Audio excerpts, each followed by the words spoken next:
Am I the asshole for starting my wedding ceremony before my mom showed up? The day of the wedding started out as they normally do. Bride, was inside getting ready and final touches were being made outside. After I was almost ready by noon, my mom had to run back to the hotel 20 minutes away to change and come back with my grandma and family friend. The invitation says ceremony at 2. As per usual, we were a little late starting but nothing crazy. Next thing I know, I'm walking myself down the aisle with no mom, grandma, or family friend in sight. The ceremony continues and it's over before we know it. Still nothing. After 45 minutes finally they pull up. Then I proceed to go and tell them it's over and that they missed it and that 2 meant 2. My mother immediately became hostile and proceeded to blame the bakery for not having buns ready, then said they were stopped by a train, and my personal favorite was, "It's your fault you didn't call or text to see where we are." Excuse me. Again the invitation said 2. Also note the officiant also had another wedding to get to after mine, so it was a tight schedule. So am I the asshole for not holding up my ceremony? Side note, I found out the real reason why they were late. She wasn't done getting herself ready, therefore holding up everyone. But she is mad at me because it's my fault. Definitely not the asshole. If she could receive a text, she could send a text. It's not up to the bride or groom to keep track of family on their wedding day. That said, it is curious that no other family members, no other member of the wedding party, no wedding planner, etc. made an attempt to find out where the mother of the bride was when she didn't show up. Was it a tiny ceremony? Not the asshole. You started your wedding on time. IDK, what poor planning involved her leaving and coming back, but she didn't make it, and her reaction doesn't sound like she even really intended to. I do not see why you should have to delay the start of your wedding for anyone. Sounds like an important lesson she needed to learn. Not the asshole they had time to stop at a bakery? They had no intention of being on time. They expected their presence meant more to you than it did and are mad to see that they aren't as important in real life as their own mind. Not the asshole, and it seems that your mom is a bit of a diva and wanted to make a grand look at me. Late entrance. You did right by your pastor, your guests, and anyone else involved with your ceremony. Go low contact for a bit under she musters up enough humanity to see she was wrong. Not the asshole. From your reaction, I infer she does this a lot? One option you have is to make this a running joke in front of her. Okay, Mom, dinner reservations are for 7, let's not make this like my wedding. Every time she tries to deflect blame, just say, "Sure Mom," and laugh. I don't know what is going on with the people who are trying to find some way to make you at fault for not holding up your wedding, trying to call her or whatever. It was your wedding day, she's old enough to know how to tell time, and she was just assuming that the world would stop so she could get her hair right. She's a raging Not the asshole. Getting married is incredibly stressful, with everyone's eyes on you and making a big step in your life. I remember on my wedding day being ushered around because there were so many people to greet and so many things to do between getting ready, pictures, the actual ceremony. The last thing a bride should have to worry about is the guests in attendance. I would be devastated if my mom and grandma missed the wedding. They knew what time it started. The entitlement to think you would hold up the ceremony to wait for them is outrageous. Honestly, I would go no contact with my mom after this. Not an overreaction. She missed one of the most important moments in your life and you should be the one angry at her, not the other way around. Am I the asshole for telling someone I, 28M, didn't want to babysit my girlfriend, 24F? 2 weeks ago I went to a high school friend's wedding. He's never met my girlfriend but still extended a +1 to me in case she would like to come since he knows of her. I didn't even bother mentioning the +1 to her because I knew she wouldn't want to go. She knows nobody there except for one girl she met one time, Lily, and Lily's boyfriend.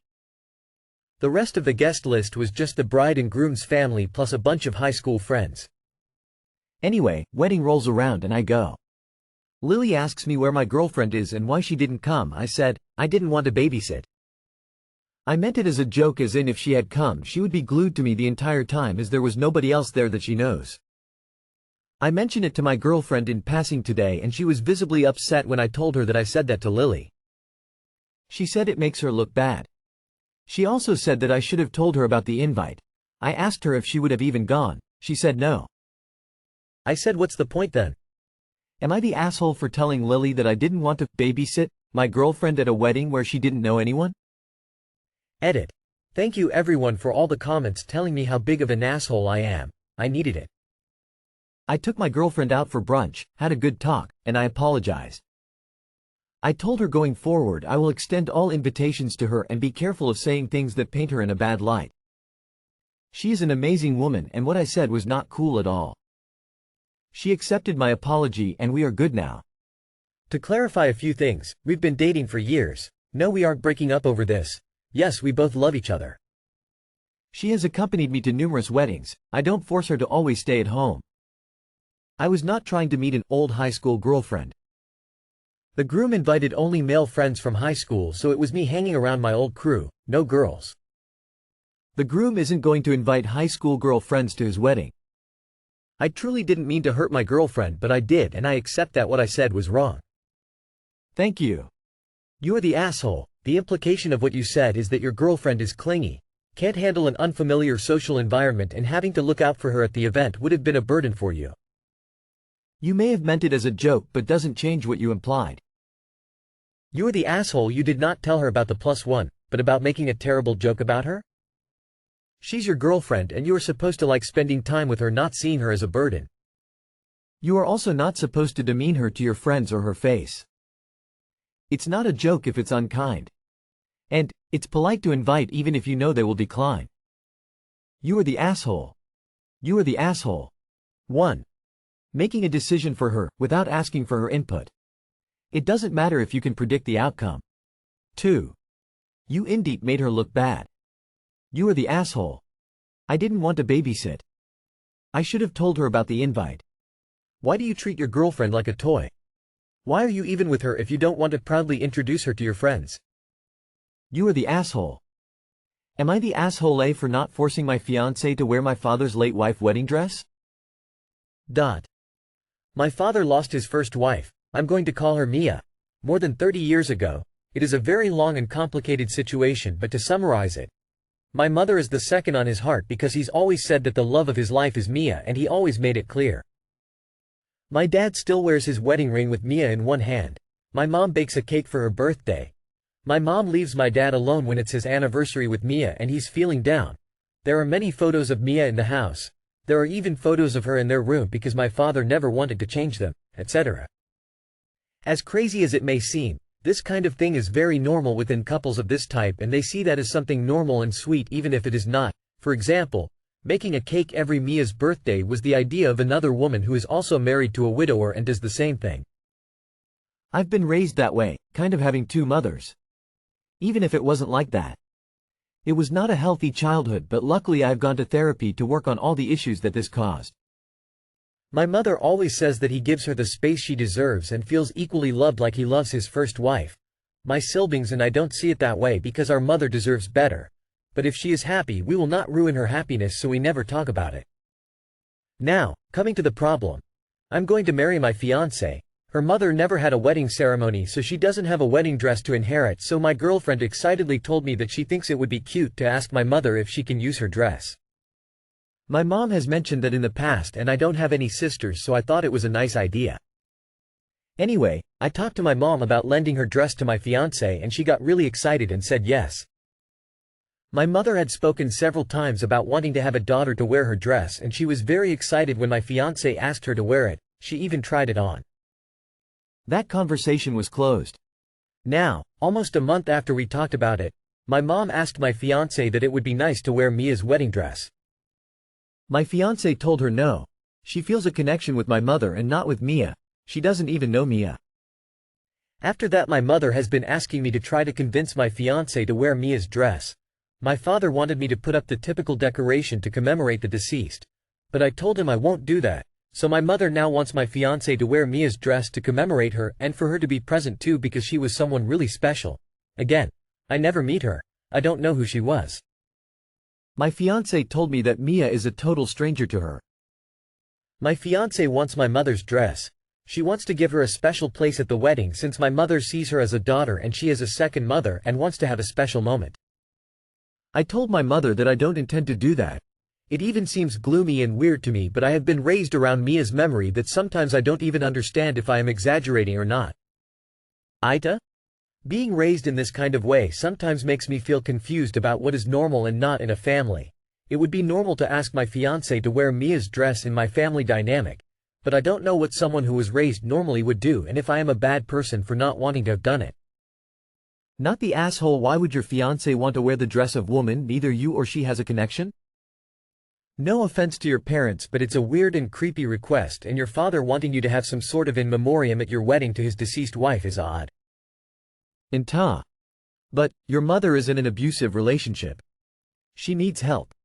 He might be physical, but he's destroyed her emotional well-being. Is your dad pushing the issue, or is this your mom wanting to please your dad? Tell your parents if they want to include the long-demised Mia in a wedding, they can renew their vows, and your mom can wear Mia's dress. She's so invested in this Mia fairy tale that I'm surprised she didn't wear Mia's dress at her own wedding. If it makes things easier, your parents could arrange to have Mia's favorite song at the reception, and no enabling their sick fantasy. No extending the cult of Mia into your wedding. If your parents refuse to attend, let them stay home with their pretend friend. Have a lovely wedding. The answer to this and every post of its kind is no. You are not the asshole for declining to make your wedding about anyone other than you and the person you are marrying. If your parents would like to conduct some sort of séance using your father's late wife's wedding dress, they should do so on a separate occasion. Not the asshole. You never met her and your fiancé never met her. You have nothing to commemorate. Am I the asshole for waving my passport in someone's face? I, 26M, am British. I am also a dual citizen UK, Ireland. This is important to the story. While traveling, I was staying in a hostel and a group of us there decided to go out to some bars. One of the group was an American guy, let's call him Jay. For some reason, Jay immediately took against me. It started with a few jokes he made about me being British, which I can take, with the bland food, bad weather type stereotypes. As the bar crawl kept going, he was getting drunker and making more and more comments. For instance, he just started referring to me as the Limey, and was constantly saying things like he celebrated when the Queen died. It was no longer funny and was just all the time making jabs about where I am from. I'm hardly patriotic and will be the first to complain about my country, but there was a point where I was getting offended and it was personally directed at me, started imitating and mocking my accent, etc. Eventually I got annoyed and asked him why he thought he had a right to constantly be dunking on me and what his problem was with Britain. Jay's comment was along the lines of, I'm Irish, so it's allowed for me to constantly hate on Britain. My family came to America because of the famine. And a bunch of other comments like that. At this point I was a bit drunk and had lost my temper, so I responded by waving my Irish passport in his face. I asked him questions like if he had ever actually been to Ireland, knew any family there or knew anything about Irish culture. Which he barely knew anything, didn't know of any family, and the only time he ever spent in Ireland was a week in Dublin. I started lecturing, saying that a lot of Irish people had immigrated to the UK and that after his family spent over 100 years in the United States, he barely had any right to consider himself Irish, let alone think it's acceptable to just hate on random people from another country. The other people on this bar crawl had noticed me losing my temper and laying into the guy and called me an asshole since he was only joking, and it's stupid to play the I'm more Irish than you game and should have just asked him to stop earlier. Too long did not read. I am British, Irish. American thinks it's okay to constantly insult me because I am from Britain and he is of Irish descent. I wave my Irish passport in his face and tell him that I am more Irish than he is and he doesn't have the right to behave how he is. Am I the asshole? Not the asshole. Fun fact. He's not Irish, he's a Yank. You, however, are Irish. It's not stupid to play the I'm more Irish. One person is Irish and the other one isn't. End of discussion. You're not the asshole. Man was drunk and bigoted and his intent maybe was to joke, but I feel deep down he was trying to get a rise out of you. Been to the UK as an American and never got treated that way, more or less treated someone else that way out of my country. Assuming you were traveling in Europe due to spending time in a hostel. Not the asshole. Hard to believe you had to ask the question. Drunk guys slinging insults on bar crawls and trying to pass it off as only joking are always the asshole. If you hadn't said that y'all were on a pub crawl, I would have been convinced that this is middle school, and he has a crush on you. Bashing someone's country of origin is not joking, it's being an AH. Not the asshole for shutting him down. Irish Americans can be really weird. When I was little, My grandmother described what Cromwell did with such vitriol that I thought it had happened in her lifetime. Not the asshole. I celebrated when the Queen died, is a childish and to be honest idiotic thing to say. There's got to be an equivalent word for weeaboo, but that is specific for Irish Americans, who are like really weirdly hard for their Irish heritage but that they are totally disconnected to, but still proud of getting blackout drunk on St. Paddy's Day for.